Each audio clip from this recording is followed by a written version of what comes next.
nga scam modo sa karon diri sa may syudad kag probinsya sang Iloilo. Natumod na ang duha ka individual nga involved sa ginaaligar renta nga scam kung sariin nakatransact sa distrito sang Haro, Iloilo City sa Hunyo sining nga tuig.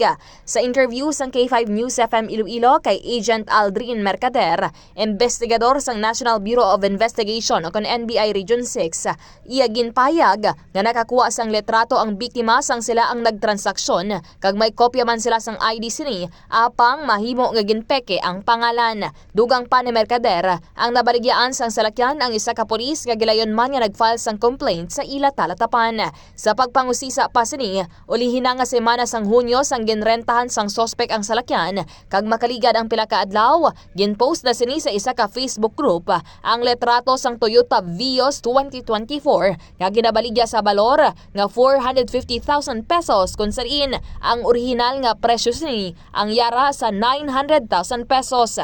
Matapos nga makita sang pulis, gilayon niya ini nga ginkontak kag nagbayra na sila pagkasunod nga adlaw kung sariin naayo niya ini sa balor nga 360,000 pesos. Wala naman magduda ang pulis bangod nakuha sang sospek ang iya nga salig, lakip na sa magdokumento nga ginpakita siniya. Sa karon, nabalik na sa orihinal nga tag-iya ang salakyan, apang ang kwarta sang pulis ang nataban sang sospek. Si Agent Mercader. Far we managed to identify duwa pa lang.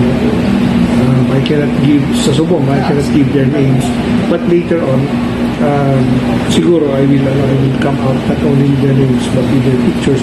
Nagapanugya naman sa karon ang National Bureau of Investigation o kon NBI Region 6 nga mangin vigilante kag i-verify ang mga information kag mga dokumento antes ang transaksyon.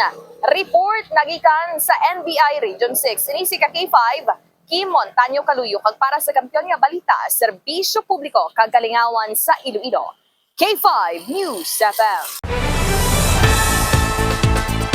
Ang ining nga balita ang ginadulong sa inyo sang DTX Coffee Mix. Himo sa natural nga sangka pareho sang amarkuso, chia seeds, sugared cane extract powder. DTX Coffee Mix. Nakakapi ka na, naka-detox ka pa. DTX Coffee Mix. Mabakal sa mga butika.